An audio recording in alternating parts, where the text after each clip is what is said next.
ya a todos los amigos que están conectados a esta sesión del día de hoy. Bienvenidos a nuestro quinto encuentro del ciclo de conferencias de la Fundación para la Cultura Urbana, un espacio que hemos abierto para abordar diferentes temas con distintos especialistas y voces que invitamos para estos encuentros en las tardes de Venezuela. En nuestro canal de YouTube están publicadas las 4 conferencias anteriores, por si se perdieron algunas o quieren compartirlas o quieren volver a verlas, están allí ya publicadas para que las puedan disfrutar. Y bueno, la dinámica de nuestros encuentros aquí es así, escuchamos a nuestro invitado y al final él atenderá algunas preguntas y comentarios que pueden ir haciéndolos por el chat de preguntas y respuestas o por el chat de comentarios que tienen aquí abajo en su pantalla. Para la charla de hoy tenemos un invitado muy querido y muy respetado, nos honra muchísimo su presencia aquí hoy. Además estará hablando sobre la filosofía en Venezuela, sobre el nacimiento y primer desarrollo de esta disciplina en la Academia de Venezuela y hablará sobre sus límites y sus posibles alternativas futuras. Pero por supuesto, para darle la bienvenida como se merece, tenemos aquí a nuestro presidente ejecutivo, don Elías Pino Iturrieta. Buenas tardes, Elías. Hola, Dayanida, buenas tardes. Gracias, gusto en verte y a todos, Rodríguez en especial. Fernando Rodríguez es nuestro invitado, estimados amigos, con un tema que seguramente no les sea familiar, el tema de la filosofía en Venezuela. Este es un tema digno de mucho debate, porque algunos niegan la posibilidad de que tengamos eso no solo en Venezuela, sino en América Latina. Pensando en esas circunstancias, con esas posibilidades de reflexión, y en otras, pues se nos ocurrió que era oportuno invitar a Fernando Rodríguez. Fernando Rodríguez es filósofo, egresado de la Escuela de Filosofía de nuestra Facultad de Humanidades y Educación, profesor durante toda su vida, pero también en la escuela, pero también fue director de la Escuela de Filosofía, conoce perfectamente bien el funcionamiento de la institución, pero en especial todo lo que tiene que ver con lo relativo al oficio de la filosofía en Venezuela. También, por supuesto, sus posgrados en el extranjero, en París, y su regreso a Venezuela, pues le dieron muchísima profundidad en el entendimiento de los temas que va a tratar. Fernando Rodríguez es también, como se sabe o se debería saber, un columnista muy importante de opinión en la prensa venezolana. Para mí, desde mi perspectiva de lector, pero también de amigo, uno de los analistas más importantes de la prensa venezolana del siglo XX y del siglo XXI, tanto en las páginas del Nacional como en las páginas de Tal Cual por el momento. Pensando en la familiaridad de Fernando Rodríguez con el tema, en los ensayos que ha publicado y en su presencia asidua en estos asuntos intelectuales, nos pareció muy importante invitarlo. De allí que estemos muy contentos de reiniciar o continuar, perdón, nuestro ciclo de conferencias al cual se refirió hace poco Dayanida, con la compañía y con la palabra de don Fernando Rodríguez. Queda con ustedes el queridísimo amigo, el profesor de nuestra Facultad de Humanidades, el director de la Escuela de Letras, Fernando Rodríguez. Bueno, muchas gracias, Elías, por el saludo tan cordial, tan de amigo de toda la vida. La presencia de ustedes dos me crea un pequeño problema, que como yo soy de la Escuela de Filosofía y tú eres de Historia y nuestra amiga es de Letras, pues cuando la voz los filósofos puedo irritar a los vecinos del pasillo y de la facultad. Pero bueno, son riesgos que se hay que correr, pues además no todo es alabanza, ¿no? Yo escogí un momento para tipificar la filosofía en Venezuela, que por supuesto no está historizada, se han escrito cosas fragmentarias o muy planas sobre algunos momentos, algunos autores, pero en general es un objeto temático que está allí a la espera pues, de que algún día pues, logremos reconstruirlo y ver sus significaciones mayores para el pensar en general en Venezuela, ¿no? Escogí un momento que en cierto sentido uno podría decir que es el nacimiento de la filosofía venezolana, es decir, el momento en que comienza a funcionar en 1946 una escuela de filosofía, la primera escuela de filosofía, el primer sitio donde se puede hacer una carrera de filosofía. Uno termina siendo licenciado en la especialidad, y eso es una enorme novedad. Ahí comienza un periodo pues, que tampoco quiero llevar muy lejos, ni tampoco puedo llevar muy lejos, el tiempo aquí está medido. Solamente voy a hablar algo así como de la generación primera de la Escuela de Filosofía, o su nacimiento, su gestación y sus primeros logros, ¿no? Yo soy un poco hijo de esa generación, pero digamos, comencé a estudiar filosofía ya entrado los años 60,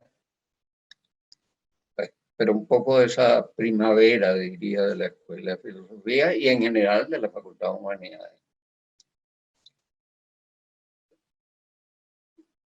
Esto dicho así parece muy simple, pues sí, en Venezuela no había licenciados, ni magíster, ni doctores en filosofía, pero la filosofía es tan compleja en su estructura que sí podemos decir que había filosofía desde siempre, desde la colonia al menos.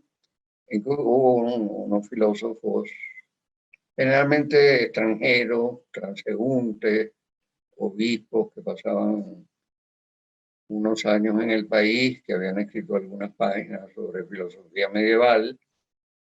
Y bueno, eso eran, digamos, páginas sueltas, generalmente, digamos, polémica entre escuelas medievales, tomistas o escotistas, básicamente. Luego, sin duda, hay un pensamiento racionalista, ilustrado, revolucionario, acompaña pues la gesta liberadora de Venezuela.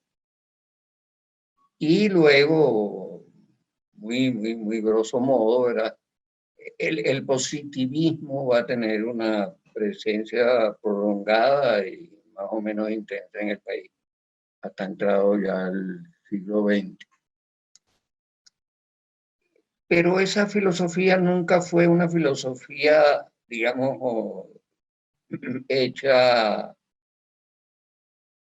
explícita y disciplinadamente, sino era una filosofía que inspiraba, que a ratos se desarrollaba en la acción histórica, la acción política, el pensamiento científico, pero en cuanto tal, ¿verdad? Como una disciplina particular, no fue objeto prácticamente de ningún trabajo, salvo uno de André Bello, ¿verdad? Sobre el conocimiento humano, que es realmente un tratado muy decente, muy moderno, sobre la nociología, digamos, eh, vista a través de la filosofía. Pero fuera de esto, de todas estas cosas se ocupó quien va a ser algo así como el padre de la criatura y el patriarca, que es que tuvimos la inmensa suerte de que un transterrado, ¿verdad? De un inmenso pensador que había expulsado la España de Franco, llegó a estas tierras a diversos pasajes, Juan David García Vaca, ¿no? García Vaca además nos hizo el favor de traducirnos y comentando los filósofos coloniales, escribir sobre Andrés Bello, y luego, bueno, funda la Escuela de Filosofía. Sin duda, García Vaca es uno de los grandes filósofos hispanos de la historia de la filosofía española. Es un hombre de una obra colosal de más de 500 títulos, 80 o 90 libros, un traductor de 3 o 4 idiomas, ¿verdad?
es la que de alguna manera quiere explicar la totalidad, la realidad en su generalidad mayor, el ser. Y por ende, pues hay mucha filosofía, demasiada filosofía, que en cierto modo cada filósofo es una pequeña escuela de filosofía.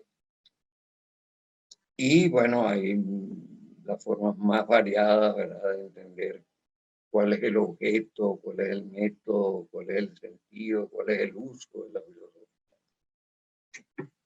Hay desde los que niegan, ¿verdad?, los filósofos que niegan la filosofía misma. Por ejemplo, en general el positivismo considera la filosofía una especie de auxiliar de la ciencia, ¿verdad?, que per se no tiene objeto ni puede tener objeto, es solamente aquello que puede ser pasible de una experiencia sensorial, sensible. Y la filosofía habla de entes pues, que no son, que no están a la mano, pues, para decirlo heideggerianamente. Bueno, eso hace que pues la filosofía vaya desde, qué sé yo, desde la religión. Durante 1000 años los filósofos solo hacían parodiar en cierto modo la Biblia en Occidente, hasta pues llegar a convertir la filosofía en lo que Comte llamaba un poco burlonamente la criada de la ciencia, ¿no? La filosofía solo le queda pues limpiar un poco basurilla que pueda entrar, digamos, dentro del cuerpo de la ciencia y alterarla, ¿verdad?, desviarla. Y bueno, la filosofía pues se encarga de el buen orden del funcionamiento de la ciencia. Solo eso, ¿verdad? Puesto que lo último que le quedaba a la filosofía, después de haberse inventado las matemáticas y las ciencias naturales en la modernidad, era el hombre y la sociedad. Y eso creía Comte, ¿verdad?, a mi entender muy equivocadamente, era también una ciencia, se podía convertir en una ciencia. Las ciencias humanas, ¿verdad?, las disciplinas que tematizan el hombre, son físicas.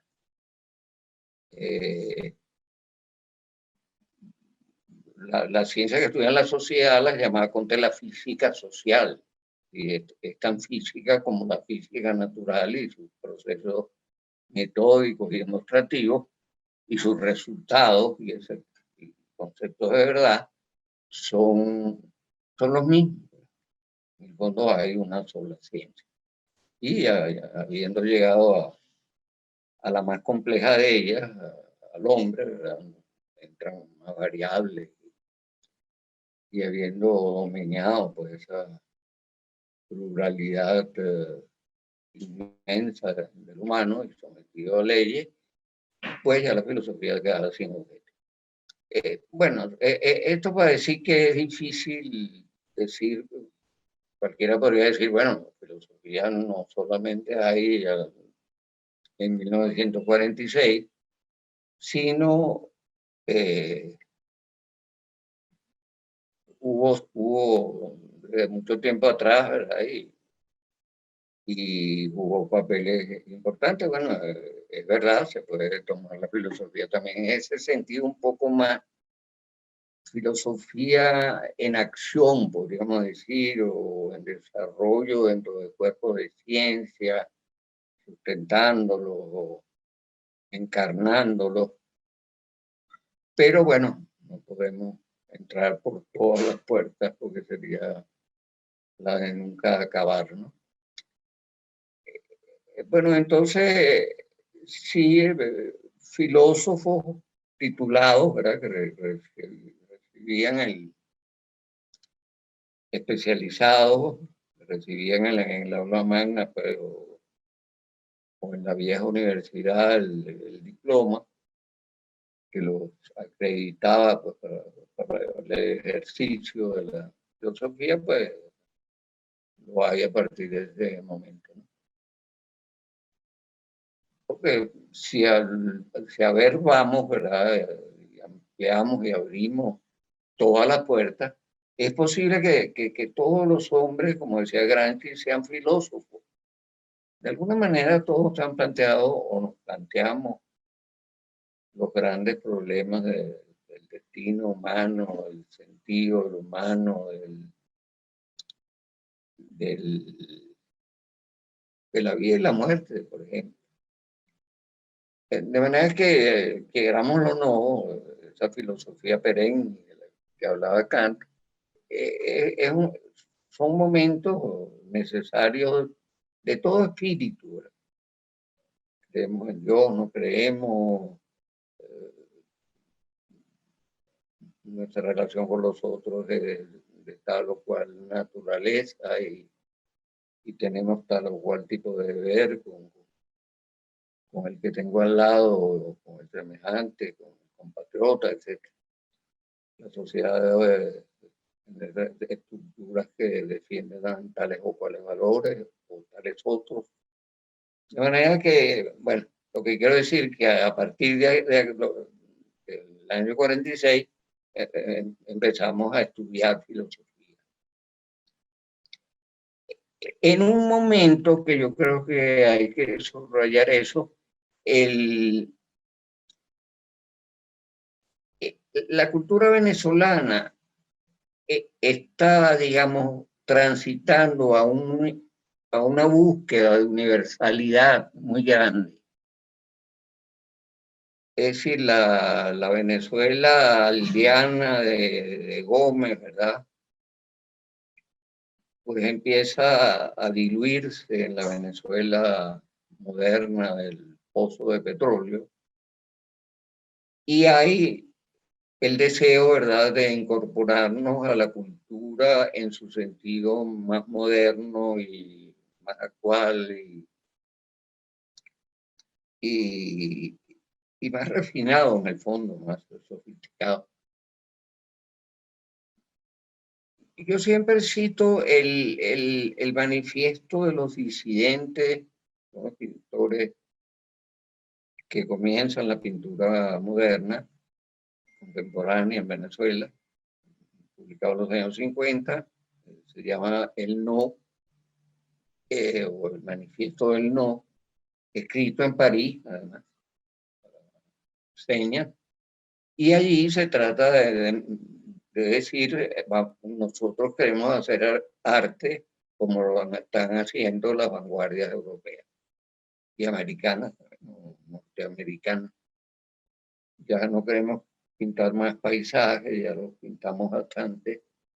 Ya lo hizo la Escuela de Caracas y lo hizo con cierto donaire, pero nosotros queremos, entre otras cosas, ser abstractos, por ejemplo. Era una de las formas que resonaba más en el momento, ¿no? De manera que es como un primer clarinete, ¿verdad?, que indica con mucha claridad pues, lo que anhela el mundo cultural venezolano.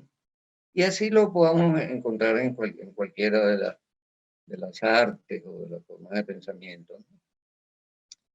Por ejemplo, decimos que van a nacer y comienza a nacer más o menos lentamente la novela urbana, y ya no es la novela campesina, peonía, etcétera.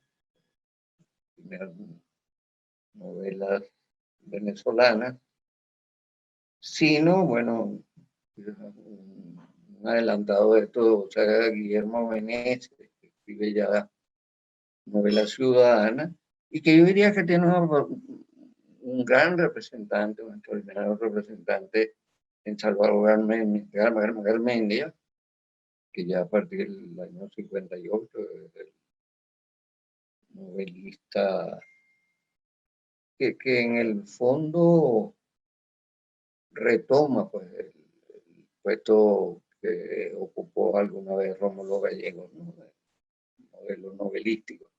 Y es una novela de ciudad, ¿verdad? Una novela que pasa en esta ciudad donde pasan cosas tan raras como la que vivimos en la actualidad. Bueno, esas ansias de universalidad van a darle mucho, un color peculiar a esa filosofía venezolana. En otros ámbitos latinoamericanos hay un cierto equilibrio con una cosa que se podría llamar filosofía latinoamericana. Es decir, como filósofos de este subcontinente fuésemos unos seres un poco extraños, diferentes a Sartre o qué sé yo, a cualquier filósofo del momento más o menos famoso, y deberíamos hacer una filosofía adaptada a esta peculiar identidad y esta extraña identidad que tiene el ser latinoamericano. Eso no suena mucho aquí, prácticamente no suena. La gente quiere ser occidental, quiere ser contemporáneo, quiere estar al día, quiere recuperar pues, el tiempo perdido, la Venezuela adormecida de los tiranuelos y los caudillos y la agricultura primaria, etc. Bueno, esa Venezuela en que en todos sus aspectos comienza a añorar modernidad, también en la política, ¿verdad? Queremos ser demócratas, queremos votar, queremos que hasta las mujeres voten. Digamos, esa Venezuela ansiosa, pues, de futuro, es la que va a prevalecer en el mundo de la filosofía. Bueno, esas dos opciones son opciones muy anteriores y que han recorrido el pensamiento latinoamericano casi desde sus inicios, ¿verdad? ¿Somos qué? Tenemos peculiaridades tan específicas que no nos hacen tan distintos al resto de Occidente, o somos occidentales y debemos llegar a asumirnos como tales. Fíjense, por ejemplo, algunos llevan esto hasta límites muy fuertes, y es uno de los límites que por ahí yo puse en el título, sugerí en el título. Nosotros somos o debemos ser en esos momentos aprendices de filósofos. América Latina no está en la tradición filosófica milenaria. América Latina ha sido exógena, por decirlo así, a eso que comienza por allá con Tales de Mileto, y Heráclito, y Platón, etc. Y se prolonga por un par de milenios. Entonces nosotros debemos pasar un tiempo aprendiendo filosofía. Es decir, asumiendo, absorbiendo, asimilando eso que nos es extraño, ¿verdad? Que no está en nuestra historia, sino en muy pequeñas y esporádicas acciones. Y bueno, es casi pecaminoso ponerse a hablar del continente, etc. Eso es quizás un universalismo demasiado abstracto, demasiado exagerado y demasiado limitante. El gran problema de la filosofía que yo quisiera desarrollar algún día, si puedo, es cómo se va tratando de adaptar esa universalidad o esa ansia de mundo, de los conceptos más genéricos de la especie, a los problemas, a nuestros problemas o a nuestras particularidades. No porque seamos otros, yo no creo que somos otros, yo creo que el concepto de identidad es un concepto falso, es un concepto fascistoide, es un concepto entendido como una especie de identidad fija, ¿verdad? Inamovible, que pasa a través del tiempo.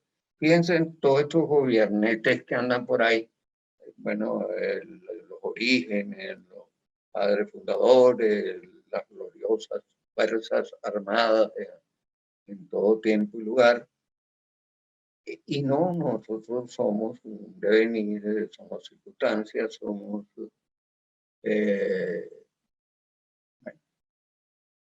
movimiento, ¿verdad? Y somos seres humanos como nosotros somos. Así termina su libro Octavio Paz sobre México, diciendo eso. Bueno, sí, el mexicano tiene muchas cosas muy mexicanas, ¿verdad? La mujer, la fiesta mexicana, etc. Pero bueno, al fin y al cabo, somos seres humanos y somos. Y cuando busco un modelo de ser humano, no es el mexicano, sino es el republicano español, extrañamente, ¿no? que Paz admiraba mucho. Entonces, ¿cómo nos combinamos? ¿Cómo nos pegamos?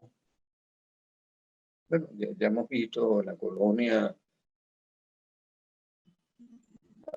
hay debates entre teologías más o menos diversas.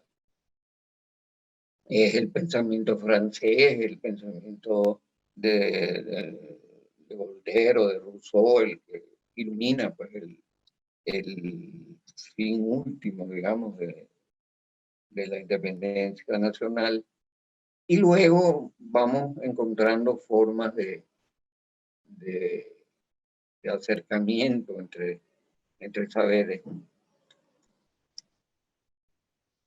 Escribimos mucho, quizás demasiado exégesis del pensamiento occidental. El concepto de esencia en Montaigne, qué sé yo, pues el los conceptos de ciencia en la filosofía italiana del 18. Es decir, somos buenos alumnos y somos muy buenos alumnos, aprendimos mucho, ¿verdad? Es parte de la excelencia, ¿verdad? Atropelladamente devorado esos milenios de filosofía. Esa generación lo hace muy bien, ¿verdad? Yo dudo que muchas universidades de América Latina pues se hablara de Hegel o de Nietzsche o de Kant, pues por la propiedad que se hacía en la Universidad Central de Venezuela. Y entonces, digamos, bueno, empiezan a surgir cosas que ojalá pudiéramos desarrollar, pero no podemos sino nombrar apenas, ¿no? Pero, por ejemplo, yo creo que uno de los libros más importantes que se han escrito en el siglo XX venezolano se llama Comunicación y Cultura de Masa, de Antonio Pascual, profesor de la Escuela de Filosofía, profesor de Ética, etc. Y que descubre, ¿verdad?, para el asombro de todos los venezolanos, sus coetáneos y sus alumnos de los años 60, que ese aparatico que llaman televisión, ¿verdad? Que parecía una cosa para que la tía oyera las telenovelas, pusiera a llorar y vieran al ratón Mickey o Tom y Jerry, va a ser un aparato que va a conformar de una manera sustantiva, definitiva, la conciencia del hombre contemporáneo. Cuando nosotros vimos eso tan bien fundado filosóficamente y además con un trabajo empírico denodado, minucioso, y un yo acuso, ¿verdad?, a esa deleznable televisión venezolana, que fue siempre y que hoy es más que nunca, pues, hoy es casi pornográfica. Bueno, ese libro influenció muchísimo, ¿verdad?, no solo en Venezuela, sino en América Latina, el nacimiento entre nosotros de eso que se llama hoy comunicología, pues, que es algo fundamental para entender la contemporaneidad, que es el estudio de los medios. Pascual lo hizo extraordinariamente bien, una obra muy densa, y bueno, un reconocimiento muy amplio, ¿verdad?, de todo el continente, y una resonancia mundial, ¿verdad?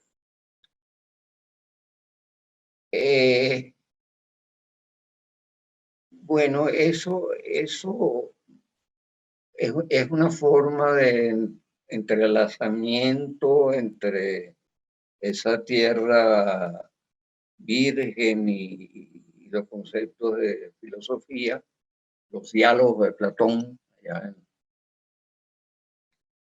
en las plazas de Atenas, ¿verdad?, el cómo se comunican los hombres, que, bueno, da lugar a un fruto muy, muy jugoso, muy importante y trascendental en nuestro tiempo.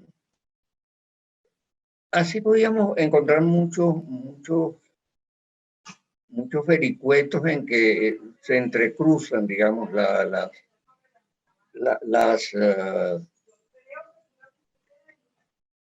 los caminos, ¿verdad? O se tocan, me gustaría poner el ejemplo de Luis Castro, que Elías también conoce mejor que yo, en que, bueno, una cierta metodología de la escuela de Cambridge le da un vuelco muy grande a la lectura de la historia de Venezuela y especialmente la figura de Bolívar. Entonces, digamos, de alguna manera la filosofía enriquece el pensar venezolano, esa filosofía de esa generación. Juan Nuño escribió también una obra. En la Escuela de Filosofía se publica muchísimo en eso. Yo creo que más que toda la facultad, con el perdón de los vecinos. Y bueno, Nuño escribió una obra, pues, también grande, muy bien hecha, pero Nuño quizás se destaca porque escribe, ¿verdad?, artículos de prensa. En un momento Nuño llega a ser como una especie del epicentro de los columnistas, ¿verdad?, el que no se puede perder uno. No se puede perder uno, entre otras cosas, porque Juan Nuño era muy irónico, muy terrible, muy feroz, podía ser. Y bueno, alguien salía mal parado, mal golpeado, siempre en uno de sus artículos. Pero el artículo de Nuño tiene mucho de una inmensa erudición contemporánea, saber divagar en muchos campos, pues, de la última hora cultural Entonces, bueno, por un lado entramos o no entramos. Y sobre todo un punto muy importante es la política. Aquí pasa algo raro y a mí me fascina.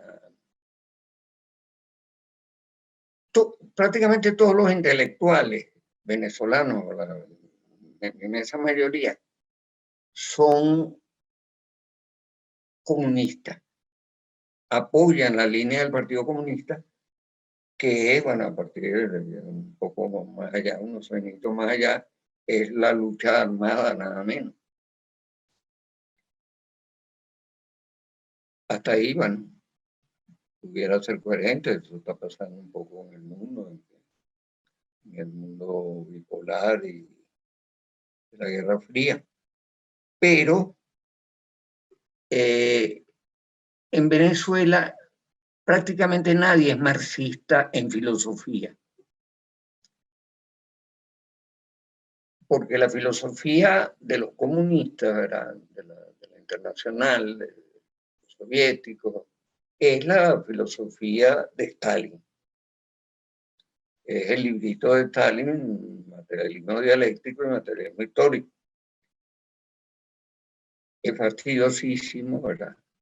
Es de un dogmatismo casi increíble y es el que maneja pues la militancia y es el que se maneja bastante en las universidades fuera de los especialistas en el estudio más denso de Marx. Entonces, y pasa también en casi toda la cultura. Es muy poca la lectura marxista, es decir, entender el arte como superestructura ideológica que responde a la lógica de clase, etc. Y solo el arte, la novela revolucionaria es la que tiene personajes positivos, etcétera, donde se muestra la contradicción de clases. Eso no se hace en Venezuela. Entonces, como si chocaran el deseo de modernidad, habíamos hablado, el deseo de vanguardia, el deseo de todo esto que está surgiendo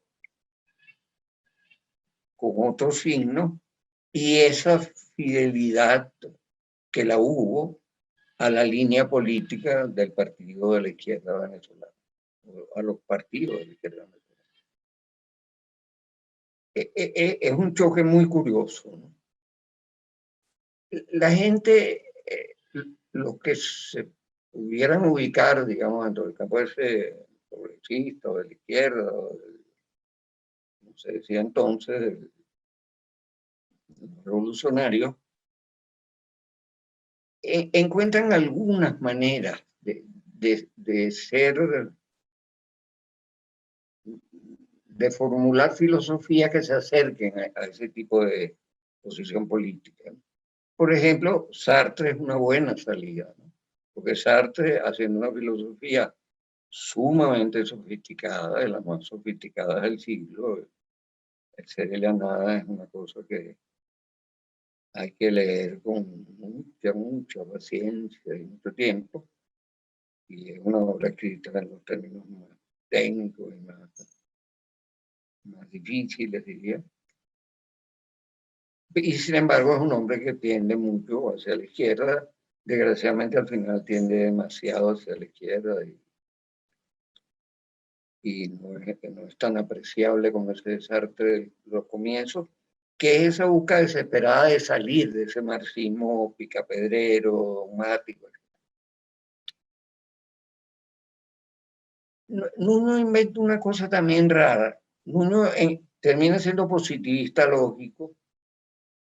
Positivistas lógicos son esos estudiosos de la ciencia, pero ya en el siglo XX armados de la lógica, la lingüística, etc.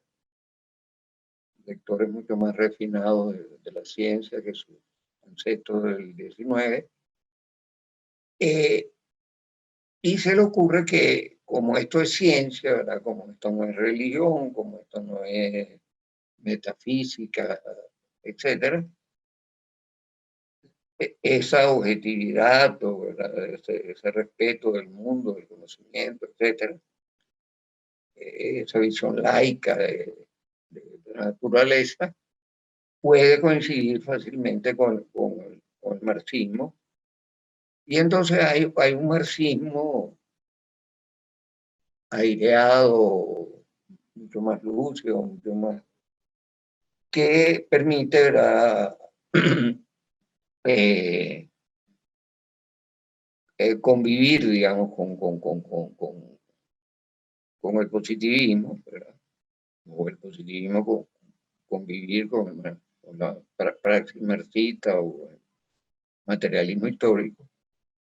Creo que Nuño acuñó una frase como que el positivismo era la revolución teórica del conocimiento, la visión del mundo, y el marxismo era la renovación práctica del mundo.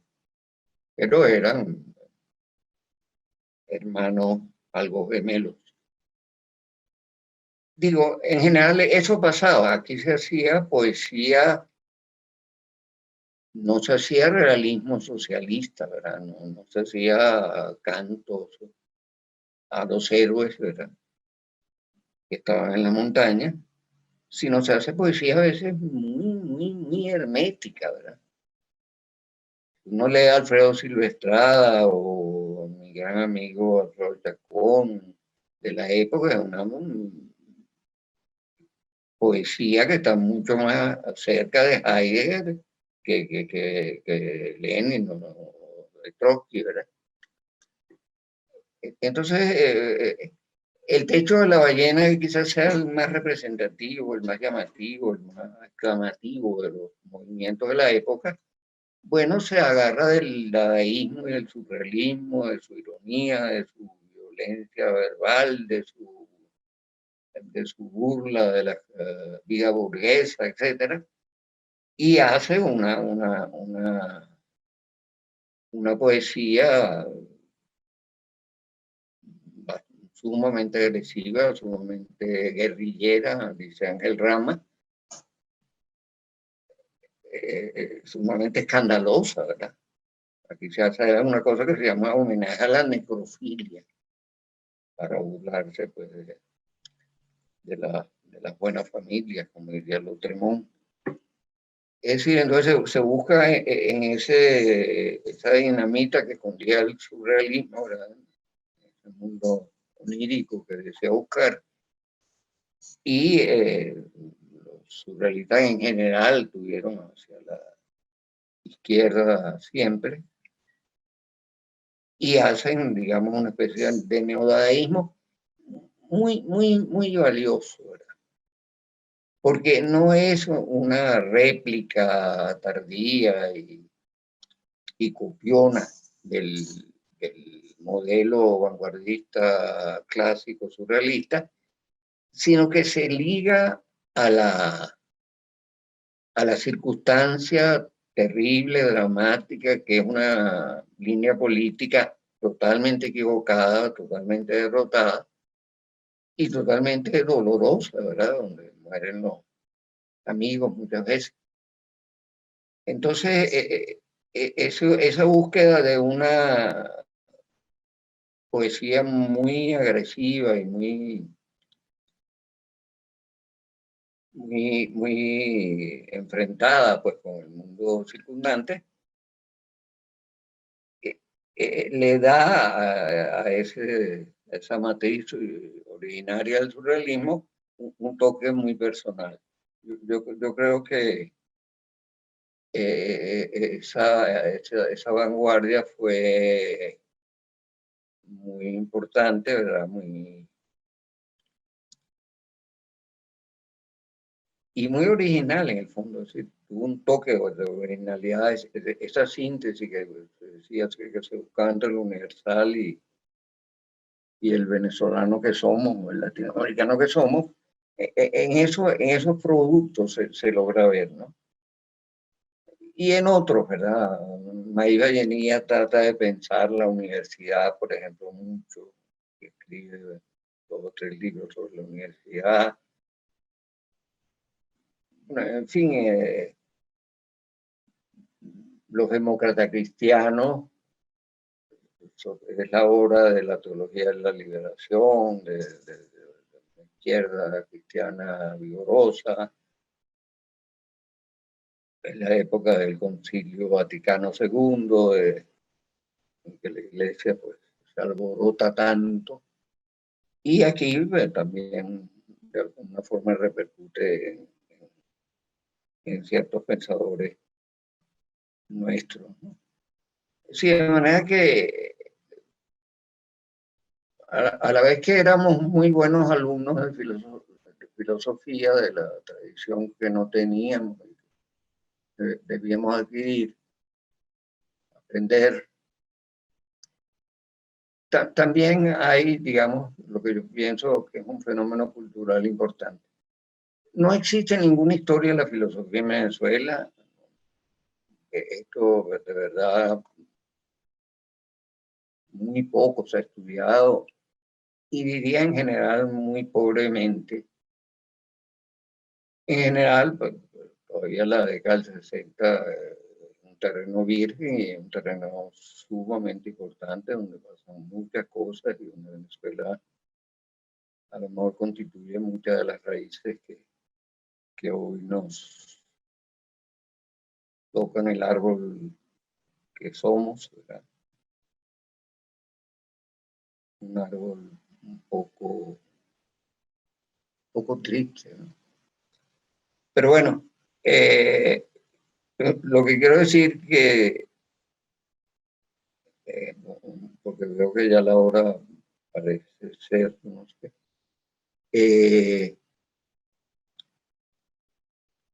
digamos ¿qué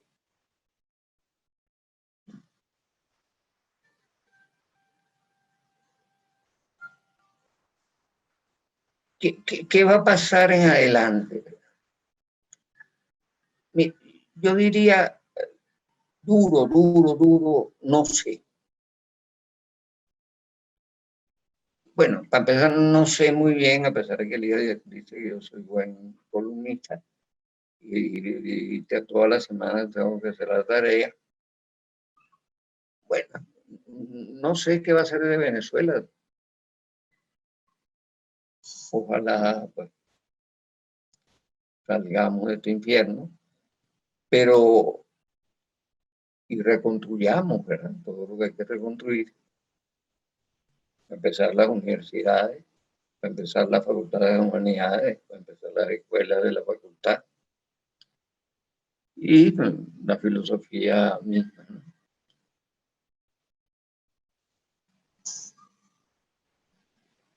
Yo creo que a pesar de que ha habido ciertas críticas a la filosofía en el mundo, incluso a la reducción, algunos piensan de Europa incluso, yo creo que entramos en una época muy filosófica, ¿no? La pospandemia nos va a hacer pensar que somos, ¿no? Que unos pequeños animalitos nos pueden masacrar. ¿Qué somos, verdad? Si el planeta pudiera explotar un día de esto, ¿verdad? En eso que llaman cambio climático, y desaparecer la especie. Hay como muchas interrogantes. ¿Qué es esta política que ya no sabemos bien hacia dónde vamos? Que el comunismo fracasó, sin duda, ¿no? Pero también el liberalismo no ha solucionado los grandes problemas de este mundo, ni mucho menos, ni pareciera de perspectiva de hacerlo. En que el futuro es muy incierto, y por supuesto la filosofía es muy incierta, pero quizás la filosofía tenga sus grandes momentos en la incertidumbre, ¿verdad? En el momento en que nos preguntamos, caramba, ¿qué es esto? Heidegger, que además de un malvado político, era un hombre genial, un grande filósofo del siglo, dice el pensar, ¿verdad? comienza cuando yo entro a mi casa y prendo la luz y la luz no prende. Si prende, yo ni pienso en eso, ni la veo siquiera. Sigo a sentarme en mi biblioteca o a cenar. Cuando no se prende el bombillo, como siempre lo hace, yo veo, ¿qué es esto? Bueno, yo creo que estamos en un ¿qué es esto?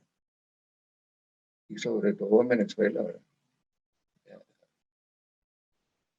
Somos doblemente agredidos por el mundo y por quienes nos gobiernan. Y entonces es un momento de angustia, ¿verdad? Es un momento de preguntas, es un momento de zozobra. Bueno, ojalá haya quedado algo de esta filosofía. Yo el otro día leía, y con esto termino, una tesis de un estudiante que está terminando, y escúchale, en la calidad que hay aquí, en la capacidad de razonamiento, en la capacidad de finura conceptual, etcétera, de asunción correcta de los textos, modestia metodológica y falta de adjetivos inoperantes. Bueno, a lo mejor esto es lo que queda. Se han ido muchos profesores, se han ido muchos alumnos. La escuela la han robado unas cuantas veces. Sí, estamos abajo, pero quizás esas estructuras de fondo, pues, están ahí todavía. No la gente de García Vaca. Muchas gracias y perdonen el atropello de tanta cosa. Al contrario, profe, muchas gracias a usted por su generosa conversación sobre la filosofía en Venezuela y su contexto en Latinoamérica y su relación además eh, con las corrientes que están más allá de nuestro continente. Si alguna persona quiere hacer algún comentario, alguna pregunta, el chat está abierto para que le hagan comentarios o preguntas al profesor Rodríguez. A ver, vamos a dar.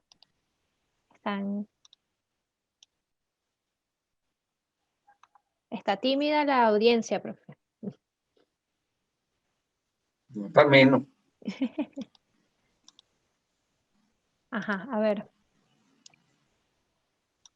Iván Méndez le dice, saludos profesor y gracias por este viaje en el tiempo hacia la historia de la filosofía en el país, que como le indicó, está por escribirse. En estos tiempos donde los filósofos británicos, franceses, alemanes, estadounidenses, entre otros, han salido al ruedo de los medios y a las redes sociales a divulgar, quizás atenuando el lenguaje técnico y polemizar. Sin embargo, en el ecosistema de redes sociales del país se ven algunos tiradores solitarios, pero más atrapados en la diatriba política que en problemas quizás más universales. ¿Estamos condenados a quedar atrapados en esa realidad?, le pregunta Iván.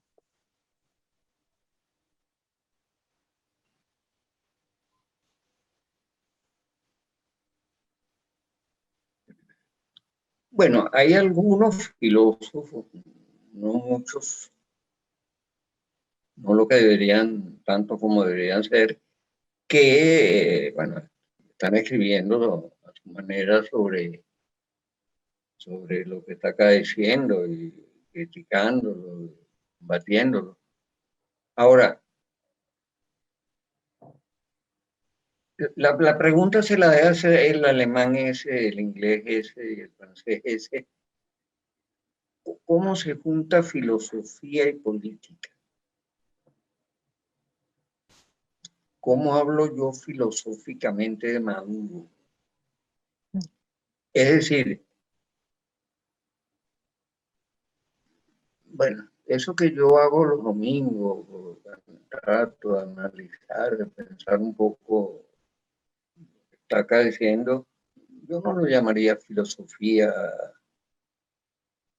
Ahora, el tratado filosófico sobre lo social, sobre lo político, en abstracto, etcétera,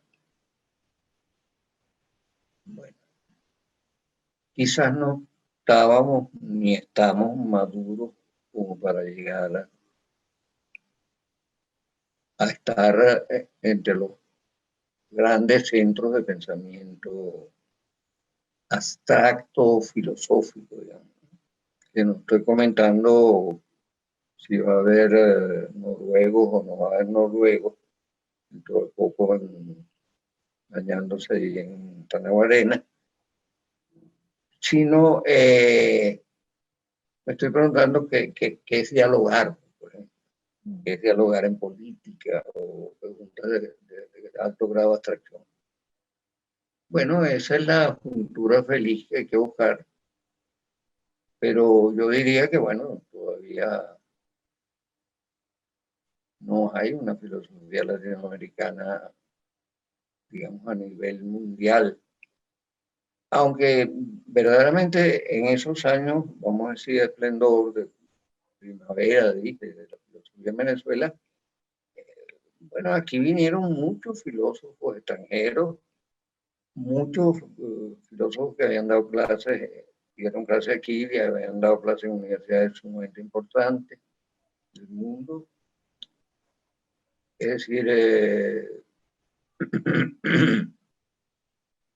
nosotros estábamos entrando en el gran mundo, por así decir, de la filosofía. Y ha pasado lo que ha pasado, pero sí, esa generación era muy cosmopolita. Sabía lo que estaba pasando en París o en Londres. Y entonces yo creo que ahí hay líneas, hay senderos que debemos retomar, sin duda, sin duda. O otros que debemos acomodar un poco, ¿no? Yo creo que la filosofía es un saber universal, un saber del hombre, un saber general, pero creo que cada país de alguna forma le da su tinte, le da su matiz. Bueno, eso es la labor que hay que seguir haciendo. Yo creo, repito, que hay raíces para que el árbol algún día pues vuelva a florecer.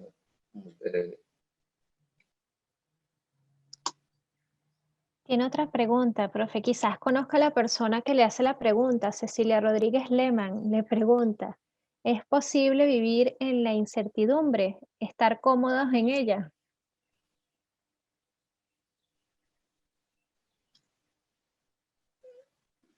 No conozco la persona, pero yo diría que yo soy metafísicamente, pensamiento sobre el sentido más genérico de la vida humana, etc. Soy bastante pesimista. Yo creo que esto no está muy bien hecho. Yo creo que tengo algunas raíces existencialistas que la vida no borró. Siempre me ha pensado que hay un cierto absurdo, ¿verdad? Un cierto misterio, un cierto fondo que no vamos a entender nunca. ¿Para qué nacer, crecer, actuar, educar, formarse, etcétera, para desaparecer para siempre? La más simple de las preguntas, la más eterna de las preguntas, ¿no? Albert Camus decía eso, toda filosofía debía comenzar por pensar si la vida, cuánto vale la vida, ¿no? Si la vida es vivible. Bueno, Camus dice que sí, pero con esa metáfora tan hermosa del mito de Sísifo, el hombre hace las cosas un poco inútilmente, sube la montaña jugando la piedra, sabiendo que la piedra va a volver a caer, y vuelve a bajar y le vuelve a subir y vuelve a caer. Bueno, ¿por qué? No sé, por una cierta dignidad del hombre consigo mismo. Bueno, tenemos que buscar un sentido, pero nunca será cierto, Cecilia. La incertidumbre es una palabra que define lo que el hombre es, la duda, ¿no? Hasta los más dogmáticos, ¿verdad? Tiemblan y ven vacíos que no saben cómo llenar y es así. Bueno, buscar, qué sé yo, quizás sea una paradoja, buscar el sentido que nunca encontraremos. Pero buscarlo, ¿no? Pero vivirlo. Hay que vivir. Y bueno, como Sísifo, saber que no hay un sitio ya definitivo donde vamos a llegar. Pero bueno, esto es muy, muy mío. No lo hubiera dicho si esa persona tan entrometida no lo hubiera traído a colación. Tiene otra pregunta, profe, de Cristian Dimitriades. Dice, buenas tardes, saludos al profesor Rodríguez y a los panelistas. Y dice, se observa que la pureza, el lenguaje filosófico en el sentido estricto y tradicional, cada vez tiende a nutrirse de otras disciplinas y de otros lenguajes, literatura, psicoanálisis, cine, entre otros. Por tanto, la filosofía en sentido estricto estaría destinada a desaparecer.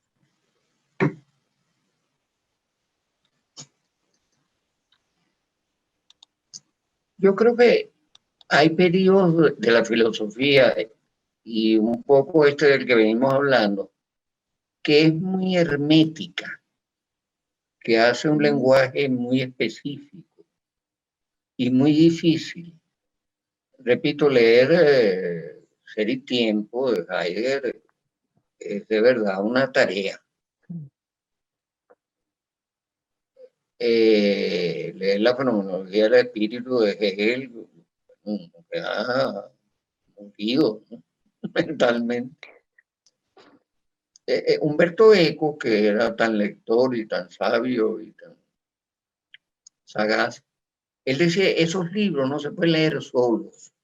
No es que usted se va para la playa a leer la crítica a la razón pura, ahora en vacaciones, bueno, cuando había vacaciones. Pero eso hay que leerlo en grupo, en seminario, hay que debatirlo, no es una lectura ni siquiera para un sujeto muy, muy sabio. Y quizás, bueno, tenía algo o mucho de razón.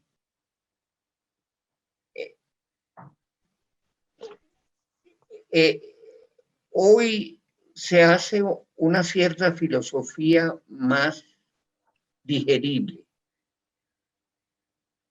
incluso muy digerible. O sea, una filosofía que se vende. Yo entiendo que este señor Harari, que no sé si llamar exactamente filósofo, pero bueno, por ahí anda muy cerca por ahí, ha vendido millones de ejemplares en no sé cuántos idiomas. Y es leído casi como una Biblia. Yo no lo aprecio demasiado, pero es un intento de volver a la filosofía más de todo el mundo. Platón hablaba con los atenienses ahí en las plazas y se ponía a discutir con los pasantes. Bueno, es un gran problema esto del hermetismo filosófico, porque nada más es de todos los hombres, ¿verdad? Que la filosofía. Eso que decíamos de con Gramsci, todo hombre filósofo, ¿no? O con Kant, todo hombre se pregunta quién soy, de dónde voy, de dónde vengo, qué hago en este mundo. Por lo menos alguna vez. La muerte del ser cercano.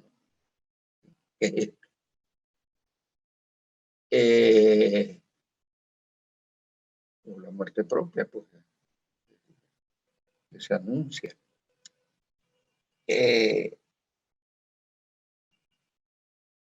Bueno, yo pienso que sí, habrá siempre una filosofía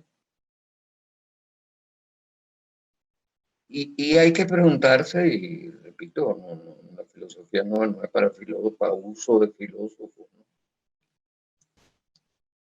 ¿no? Ni la poesía que tú tanto veneras será para poetas tampoco, ¿no?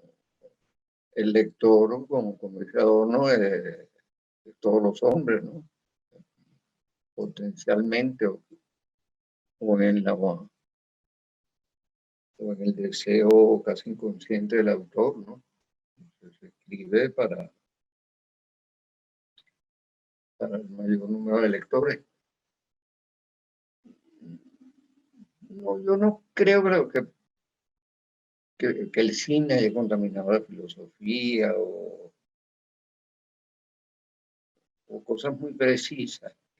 Creo que más bien podíamos simplificar problemas difíciles que plantea Cristian en hasta cuándo podemos y cómo debemos hacer una filosofía que sin vulgarizar, sin achatar, sin los problemas, sea cada vez más asequible a un público mayor, ¿no?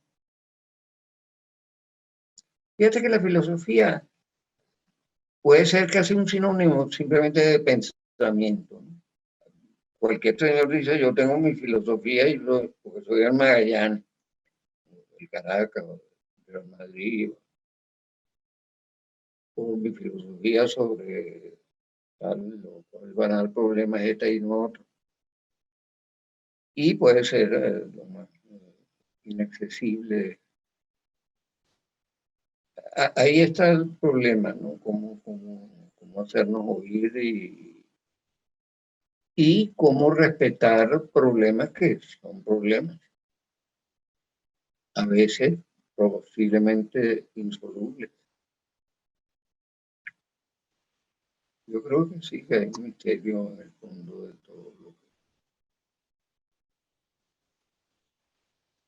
todo lo que vivimos, sobre el cual vivimos. Saludos a Cristian.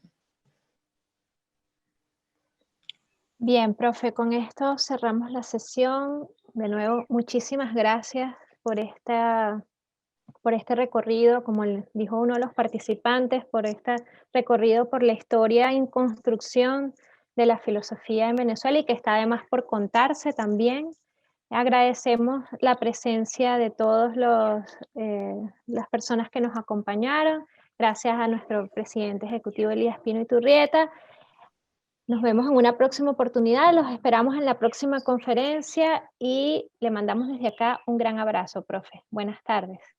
No, gracias a ti, gracias a todos ustedes, a la Fundación, y ha sido una tarde muy rica.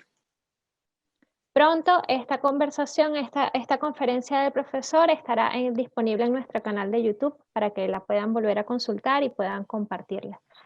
Gracias y buenas tardes para todos.